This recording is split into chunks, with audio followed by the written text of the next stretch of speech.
Welcome back to the Solid Verbal Boys and Girls. My name is Ty Hildebrand, that fine gentleman over there, the one, the only, always the incomparable Dan Rubenstein. He flew back in from L.A. to get back into the heart of the Midwest. I rushed. Yeah. Chicago, Illinois. I flew in late yesterday to get to my home here in Eastern Pennsylvania to watch the national championship between Georgia and TCU.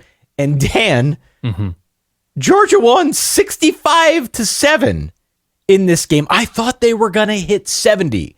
They had time to hit 70 if that was something they were interested in.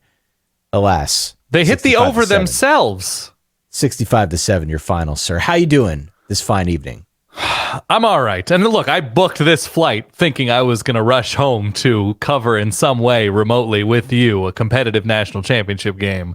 And to everybody going into this game who said, look, man, Georgia's going to win this game going away, nobody thought 65-7. If you were that person who thought that, which of which there were many people, you were probably up 45-17, 38-13, something like that. We're like, well, not really all that competitive. It was embarrassing.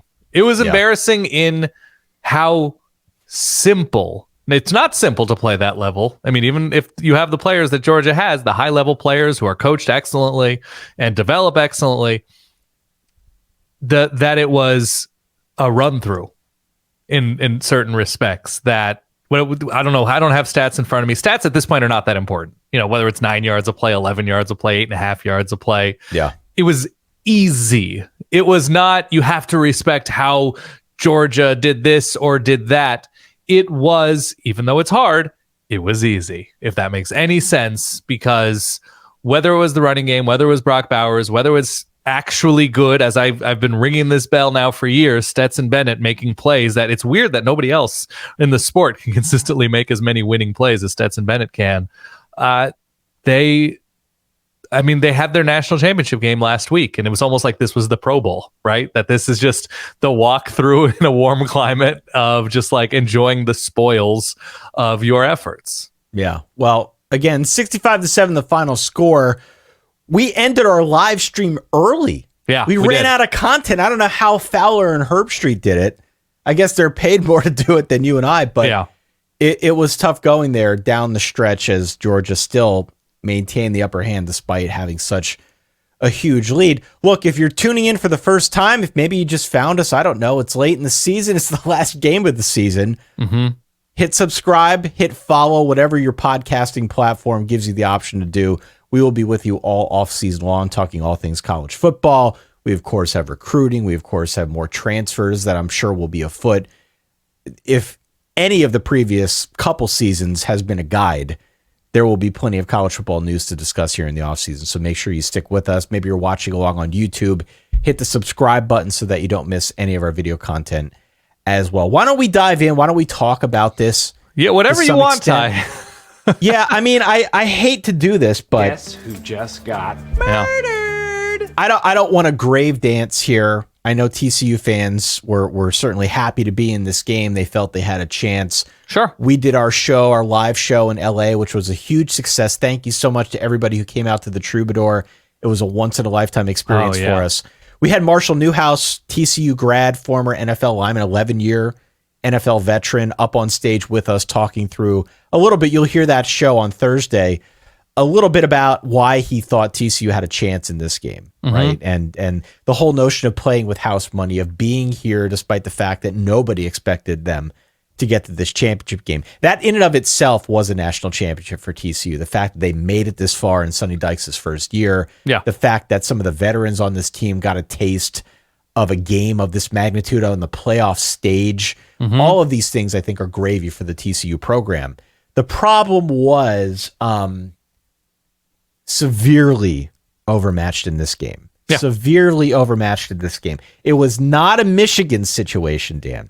It was not a situation where they got a few breaks early and went up big early and took Georgia out of its game early and made them adjust. Right. That's what happened in Michigan in that game, and it worked really, really well. It did not happen at all in this game against Georgia. Georgia went up early. TCU got one touchdown, but then from that point forward, completely shut out. Georgia just kept getting stronger. They maintained possession. They were creating more havoc plays. They were stopping more on defense, obviously winning the turnover battle 4-0. Pretty much every stat you can possibly imagine, any which way you might want to dice and slice and figure out a path forward for TCU. All of those things were shut down by what felt like midway through the second quarter. This game was over almost before it started. They did it against LSU. They did it against Tennessee. They did it against Oregon. Quality teams who otherwise prove themselves to be quality. They did it against the SEC West champion in LSU. They did it against, at the time, the most lethal offense in America. They completely squashed them. That game was in Athens, of course. They did it to open the season against a team who would acquit itself really well and have an extraordinarily efficient offense in a different conference, of course. And this is who Georgia is. And much like my reaction after that Oregon game to open the season, Georgia's season was bookended by playing against teams who did not belong in the same stadium. Okay? I'm saying that about the team that I cherish, that I root for. And I'm saying that about a team in TCU that I enjoyed watching all season long, who was who played exciting football, who finished games in exciting fashion. When you look at their schedule, they didn't belong in, was it SoFi Stadium, right? No. They were not playing the same sport, for lack of a better way of putting it. So what Georgia was able to do, wire to wire, and your favorite phrase, limb from limb against TCU. That's a Dan phrase, but I'm happy to take credit. Oh, okay, you can take it too. Georgia's practices against their scout team, the third string freshmen, have to be more challenging than some of the defenses, some of the teams they played this year. And so that they were so casually excellent when they were up for the game, whatever you want to say about the Kentucky game or the Missouri game or whatever, the first half of Kent State, I guess, if you go back that far, Georgia's just playing a different sport than 127 teams. It's Ohio State, it's Alabama, it's Georgia, and that's kind of it. It's not Michigan, right? No. And so there was nothing TCU could have done in this game differently, and Georgia's just not going to make the mistakes that Michigan made last week. Georgia's not going to make the mistake of not closing TCU out when certain Big 12 teams had the chance to do so. They're not going to make the mistake of a team like Texas, who fully came defensively to beat TCU and couldn't mount anything on offense. They're so much more complete than anybody TCU faces. And I don't know if that's an SEC thing. I don't know if that's just a Big 12 thing at the moment with where the conference is, with, Oklahoma turning over the way it has, with Texas unable to get back to where it sees itself. But there is something about, and this is a broader topic than this game, but there was no measuring stick for TCU to prepare for a game like this. Whereas Georgia has its own practices. They have Alabama. They have teams as talented as LSU generally is, as Auburn generally is. And TCU doesn't have a schedule in that stratosphere from a pure talent perspective. They just don't. The margin of victory for Georgia is second only to the Vanderbilt game. They beat Vanderbilt 55-0 way back when in week 7. Obviously, the Georgia-Oregon game, which you mentioned in week 1, was a bit of a massacre as well, 49-3. Totally. But 65-7. There was a moment in time where this looked like it was going to get to 70. Georgia had the ball with about 7 minutes and 53 seconds left. They were moving the ball at will. And if they wanted to hit 70, if they wanted to hit 80, they probably could have in this game with the way that it went. They just met no resistance from the TCU defense. And with the TCU offense unable to really move the football with any great ability, it just limited the whole thing. That 60-yard broken play, right? That was it. That was the only play, pretty much. That was the Knights' offense. That was it. That was TCU. It. Quentin Johnston. We talked a lot about Quentin Johnston going into this football game. 1 catch for 3 yards. The book was out on Quentin Johnston. Kirby Smart knew it. We knew it. Kendry Miller didn't play in this game, the running back for TCU. Amari DiMercato did play, 4.2 yards per carry. but it wasn't any kind of game-changing effort. Obviously, if you look at the score, you know as much. And I mentioned it earlier, the turnover margin, 4-0, 4-0 in favor of Georgia. Started right away. And honestly, what would the score of this game been without those 4 turnovers? Getting punts instead of fumbles there, or interceptions 42-7, 49 55 to it doesn't matter. It's the exact same game. So I think if you're a TCU fan, the takeaway is this. To get to this game, I still believe you're playing with house money. I still believe there is an element of this. You're happy to be there. This is a big deal for this program with a new coach. You can use this as a recruiting tool. You can tell kids out on the road, hey, we were a few playmakers away from really giving this thing a serious shot. We need you on campus.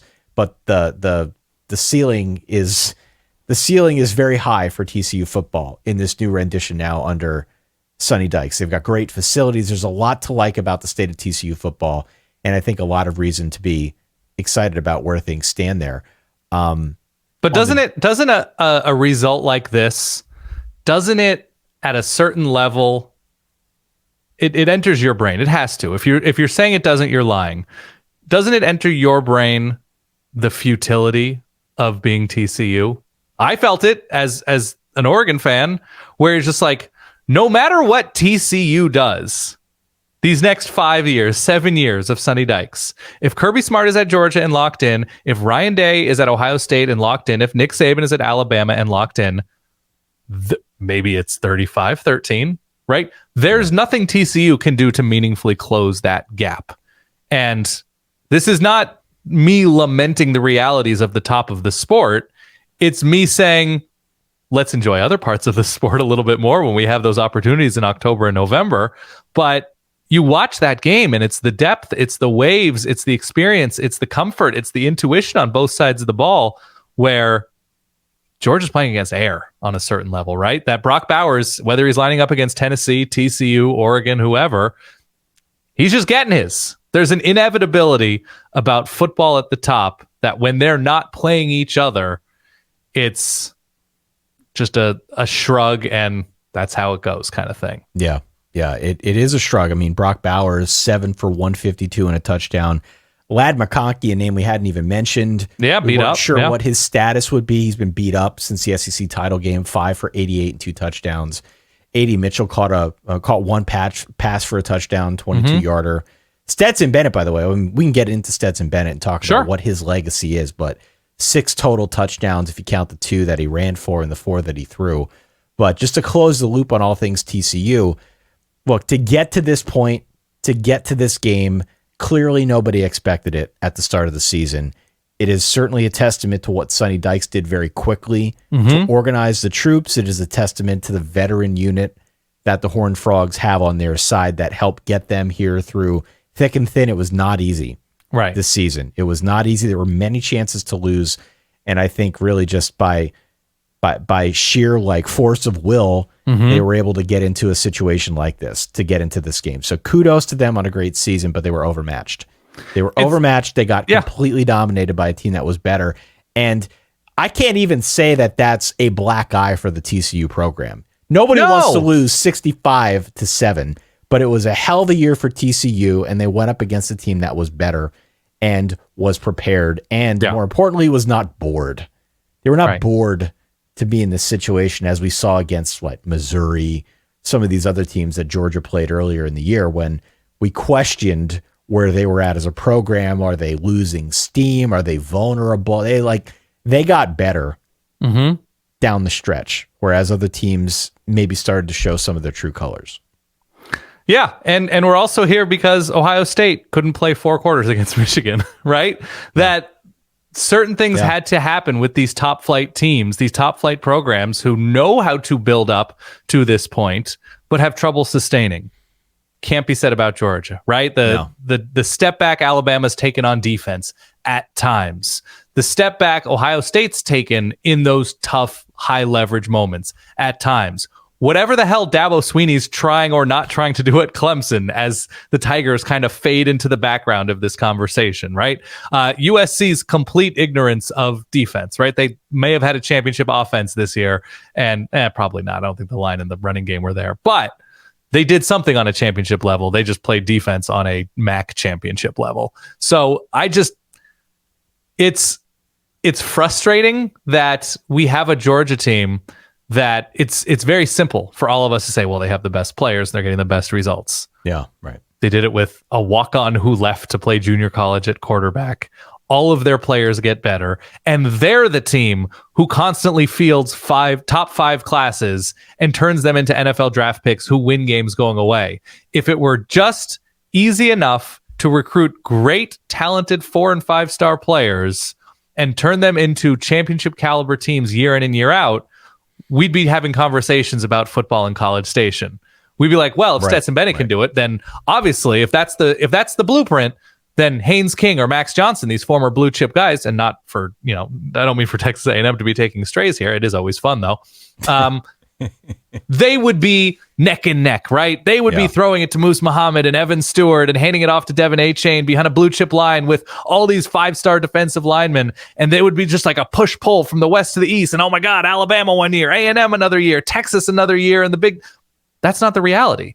We have to maybe begrudgingly as a community say, maybe Kirby Smart is an excellent coach. Maybe he hires an excellent staff. And maybe that's why the best players want to go to there to learn how to play football on a high level and not just, become a top flight star player individually, but not win 10 games every year. Like, you actually have to be great at Georgia. And so it's a tough night for people who look at the sport and look at these top teams as saying like, well, give Kirby Smart Cal's rut. Kirby Smart would win a ton of games at Cal. He would. I don't know he's winning national championships, but like at a certain point, you have to give these guys their due as being better and more excellent than everybody else. And it's not just a recruiting class thing. Well, and that brings me to the next point that I was going to set up for you, because I know it's something you've been actually quite passionate about. Yeah. This season, Stetson Bennett. Mm-hmm. Stetson Bennett. The story of Stetson Bennett is one that will echo on in perpetuity in the halls of Georgia high school football or Georgia University proper. It will be talked about in textbooks. It will be talked about in sports media circles for the rest of our natural lives. But Stetson Bennett as a walk-on, Stetson Bennett as somebody who, as they said on the broadcast, always wanted to be quarterback at Georgia. Stetson Bennett, who was counted out by many folks, right? Counted out by many folks, even after he won the national championship. Folks out there didn't necessarily want him back, wanted to try and move on. Stetson Bennett, 25 and on campus, and now wins his second national championship with the Georgia Bulldogs. Of course, broke the drought last year, comes back this season, repeats. He accounted for 6 touchdowns in this game, 4 through the air, 2 with his legs on the ground. He was a master distributor of the football, not just in this game, but all throughout the year. Obviously, it helped in this one that the line kept him upright. There wasn't much pressure to speak of on the TCU front. It was pitch and catch out there. He could pick his spots. He did with aplomb, as they say, too. Yeah. Brock Bowers, Talad McConkey, A.D. Mitchell, and some others. But you have been beating the drum for a while that Stetson Bennett is capital A, actually capital G good. Yeah. He's really, really good. I mean, he was invited to New York for a reason. He's the best quarterback in Georgia football history. All due respect to, if you want to go back to Fran Tarkenton in the 50s, like there are a lot of dudes who were taller and projected better as NFL quarterbacks. But when it came to actually producing winning plays, wins are not a quarterback stat, right? This is a team stat. But he produced more winning plays more often than any Georgia quarterback I can remember. Georgia's largely been a very, very talented team in my lifetime, not on this level, but Stetson Bennett did what other quarterbacks surrounded by a crazy amount of blue chip talent, whether you want to look at this year, the last 5 years, the last 10 years, he's successful because a higher percentage of his plays are winning plays more often. And so Stetson Bennett is good. You want to look at his NFL, you want to look at No, doesn't matter. Doesn't matter. If you live in reality, if you live in this universe in which we live, yeah, Stetson Bennett is excellent. He's not tall enough. He's not fast enough. His arm isn't strong enough, but he's better. And it's not just about Georgia quarterbacks. He's better than just about every modern quarterback who's played college football, because his results, and I'm not talking about wins, his results, how often he is throwing successful passes and leading successful teams with his own play, is better than 99% of quarterbacks elsewhere. He plays against tough teams and he makes tough plays. Stetson Bennett is, we fall back to the narrative of him being like this system guy who's just sort of a game manager or whatever. I don't know who I'm referring to when I say people refer to him as that. All I'm saying is he makes plays. He makes plays more often. He's really good. And because he was the walk-on, because he was the JC guy, people look at him as that cute story. Because he wore, the postman's hat, people like, oh, he's a fun little story, came in, but then JT Daniels took his place, but he was gritty enough to hang around. No. He's better. He's better than all of them. He's better than all of them at playing quarterback in college football. And that's incredible. And we just need to put this to rest, that he is an excellent quarterback surrounded by excellent people. 18 of 25 for 304 and 4 touchdowns. It's an average of 12.2 yards, which is incredible. If doing what he does is that easy, then others would do it. If you started Facebook, then you would have started Facebook, right? It's the same idea. Yeah. No interceptions, a clean game for Stetson Bennett. Georgia as a team rushed for about 250, 5 touchdowns on the ground. So they maintained their dominance in the line of scrimmage.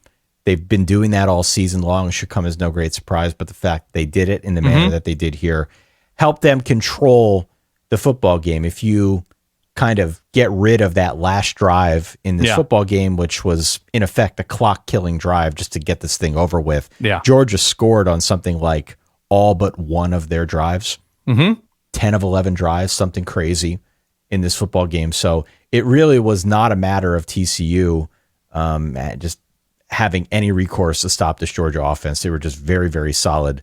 One of the stats that I like to look at is stop rate. It's a defensive stat, just measures how often is the defense getting off the field. 4% for TCU as opposed to like 75% on the Georgia side. So therein lies something of the problem for the Horned Frogs in this matchup. Just couldn't get off the field. Georgia just had too much for him. Couldn't get pressure on Stetson Bennett. Could not stop the rushing attack. Kind of a multi-system failure for TCU. Again, great they got here, but they were clearly overmatched, Dan. Yeah, I mean, not great for us if we wanted a good game. Well, look, we did a stream. We did the stream. For folks who listen to this show, you probably saw the tweets. You probably saw something or another that we did the stream. We did the stream on Discord, verballers.com, where you can go and sign up for the Patreon if you're ever so inclined. We did that about a half hour before we went live publicly out on YouTube. And there were some concerns even at that point that the game was over. We were only a bit into the first quarter, and you could start to pick up the vibes like, okay, I can kind of see, I've seen this play before, right? Right. We've seen this before. And then we went live, and then things came off the swivel. Not before we talked to Adam Amin, not before we talked to our friend Ari Wasserman. But we had to end it early because we ran out of content, man. There's nothing to talk about with this game. Did you think at all about alternate paths, alternate universes, like I mentioned with like if Ohio State doesn't, fold as a mentally tiny team in the second half of that Michigan game at home? Do you think about, if TCU loses or doesn't get that kick through against Baylor, okay, they're going to lose twice and they end up in another game, but they still end the season on a high note, presumably, maybe winning a bowl game or losing to Alabama in a more respectable way or something like that. I guess maybe in that world, Alabama makes the playoff, but it's a shame that TCU, for as good a season as they had, this is the stain on it. That sure, they lose at the gun to Kansas State in the Big 12 championship game, but Kansas State was a good team. TCU was a good team. They played each other close once before, and it just made sense that, that game would be a close one that comes down to the wire, and that we have TCU going out with this unbelievably quiet whimper after such a fun year that it's just the way the playoff is going to be sometimes, that people are going to back into it. And we know going in that, like, well, they had to come back against Texas Tech and Kansas, and they're probably not a team befitting of a reputation of giving somebody a really hard time. But then they beat Michigan, and they erase that narrative, even if they kind of take advantage of unusual opportunities, let's call it, against Michigan. I mean, the pick sixes is something they generate. That's good football, but it's a tough way to finish out such a glorious year for the Frogs that changes the narrative a bit. Yeah, I mean, I'm not necessarily prone to going back and playing the what if game. Sure. I am happy we got to see Ohio State versus Georgia. Definitely. That was a game that you know this. I mean, we talked about it at the beginning of the year. That was a game that I wanted to see all along. I wanted to see what would happen in that game, and we got our money's worth. Right. In that game. That was a really good game. Right. And nobody saw TCU coming, but the fact that we got Michigan TCU in and of itself was pretty cool. Yeah. That was a cool upset story for the folks out there who aren't Michigan fans or aren't Ohio State fans or aren't Georgia fans, just people who wanted to see an upset and wanted a team to root for. So I think on that level, it was a success. The fact that we got two good games on New Year's Eve was really cool. And that was a boon in some sense for the playoff. Not playing the games on New Year's Eve, but we can save that discussion for another day. The fact that we got this game, yes, on some level embarrassing for TCU. If you're a fan, these are the easier ones to deal with because it was over very quickly. Yeah. It wasn't a gut punch that you got at the gun.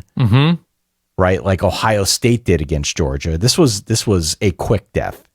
Yeah. So as a fan, you kind of, I think you had a chance to process this thing in real time. And by the time the final gun sounded, you were okay. I hope you were okay. There's also no great shame in losing badly to Georgia, because there are many teams that have lost badly to Georgia. Maybe not on this stage. Right. But I don't think that's a huge black eye for the program, because the real win for TCU is the fact that they got here at all. The fact that they got here at all is the big win for the program. That's something they can use to build moving forward. If you win, that's gravy. That's incredible. That's the story of the year. But getting to this game in the manner that they did, it was an exciting season. They've got a lot to be proud of. It's undeniably awful for college football, though, right? If this is the night of the year for the sport, and you're giving me 65-7, because the national championship is not the Super Bowl. It's not a cultural event. They want it to be. They're trying to make it that, but they're trying to make it that. They're trying to make it's not going to be the Super Bowl. The sport into some sort of hybrid between the Super Bowl and the NCAA tournament, right? Where it's like this pseudo small bespoke tournament, and you get a Monday night thing. You know, you have the Oscars forever and ever on Monday night. You have the Super Bowl on Sunday. They're trying to make this Monday night thing and New Year's thing a thing to not just college football fans, right? That they're going to these big NFL stadiums in these big cities, and they're like, this is the college football national championship. And then you deliver this. You deliver this bright, shining example of the fact that there are 5.5 teams who can win a game like this any given year. And sometimes a team like LSU with 17 high NFL caliber receivers and an accidental number 1 overall pick quarterback can stumble into this game. But it's also been a team that can recruit on a pretty impressive level consistently. And then you deliver this, though, and the reality of the sport existing for 6, 5.5, 8, 7, 3, whatever your number is, teams in a way that is not the reality for 97.2%. It's not a great look for the sport. That is, and I don't care if it's a bad look for mainstream sports fans. I don't care that much. But the intent of the sport is to build around not competition, not geographic and cultural traditions, TV. We want TV. TV. And then you build up to this TV moment. Fox is grabbing everything for the Big Ten. Disney's grabbing everything for the SEC. Let's build up to this big TV sport.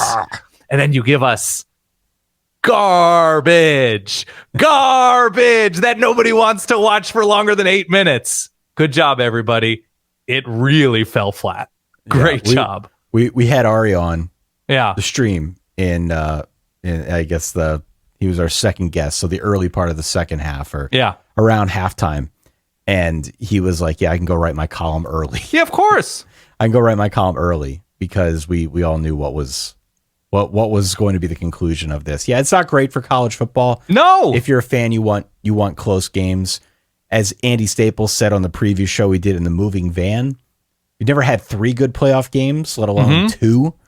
So it felt far-fetched to him that maybe this would be a close one, that we would be blessed with another like really close, awesome matchup. It's not great if you're a casual fan out there that doesn't have a rooting interest. And which, by the way, casual fans are important. I know people use that term in a derisive way. I think those references are pretty short-sighted and dumb because guess what? You need people to watch your sport and pay for your sport if you want your sport to grow.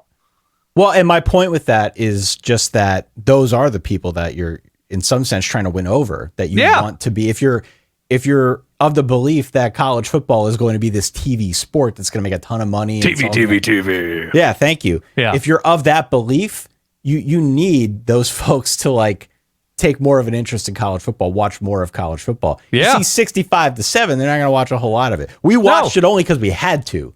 There were people who were dropping in and off the stream that they had better things to do tonight. Of course. So it's not good for the sport. It's definitely not an advertisement for watching more college football if you're not inclined to watch a ton of it anyway. But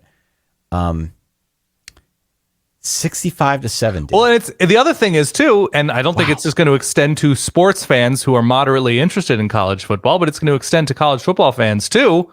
And happy to be wrong about this, Ty. There is going to be a certain period of novelty to 12 teams in a playoff. And then after 3 years, 2 years, 4 years, you're going to tune in to see, all right, who's in the playoff this year, and be like, oh, Wisconsin, Alabama, I wonder what's going to happen. Georgia, Washington, I wonder what's going to happen. You know, Ohio State, Oregon, or I guess Oregon just beat Ohio State, so that's a bad example. But it's that kind of thing where it's just like, oh, it's cool that we have all these games in January and more teams get a chance at it. And then you're going to see a semifinal or a quarterfinal, and you're going to remember, oh, yeah, TCU, Georgia. Oh, right. And so that's the problem. That's the problem, that the sport wants to be something that it isn't. It's a conversation for another day. But this was probably the brightest 4K-ist example of it yet. Well, again, 65-7 was your final score. Stetson Bennett, the most outstanding player in this game, 6 total touchdowns. His legacy is going to be just bronzed forever. Yeah, in Georgia. No, legend. He's an icon. Guy's a legend, and we joke about the car dealerships and being undersized and being a walk-on and wearing the postman hat, but all those things aside, within a college football sense, he's had a great run here over 2 years, as have the Georgia Bulldogs.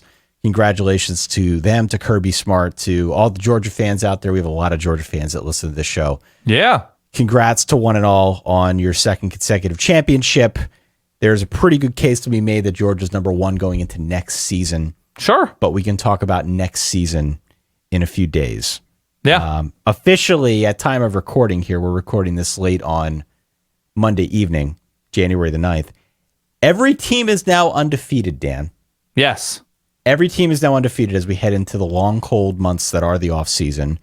There's sure to be a ton of college football news and transfers and wackiness. It's just what this sport is. So if you like college football, if you love college football the way Dan and I do, make sure you hit follow, make sure you hit subscribe, whatever it is that your app of choice tells you, gives you, allows you to do. Make sure you hit that so that you don't miss any of our podcast episodes. Go out on YouTube, subscribe. You can watch episodes out there as well. Follow along on Twitter, on Facebook, on Instagram, on TikTok, anywhere you can find a social media platform. Dan and I are doing our part to try and push and push and push and get new people into the Verballerhood, and to that point, Verballers.com. We cannot thank enough our incredible community of college football fans out at Verballers.com. They support us month after month after month with their Patreon donations and subscriptions, and more than anything, their passion for what we do and for college football. We would not be here doing this late on a Monday evening without them, without their support. And so I just want to give a shout out to everybody who has supported us out there. Definitely. On Patreon. Even if not on Patreon, the people who have listened throughout the course of the season. It was a great season of college football. There will be times for the postmortem, and we can go through and we can talk about who fell short of expectations, who exceeded expectations, what is the broad arc of this season that we'll take with us into 2023 and beyond. But for my money, a really, really fun season with a ton of wackiness, a ton of stuff that makes college football the best sport in the world. And I'm just excited that we got to do this for another year. This is a cool thing that we get to do. So thank you, one and all.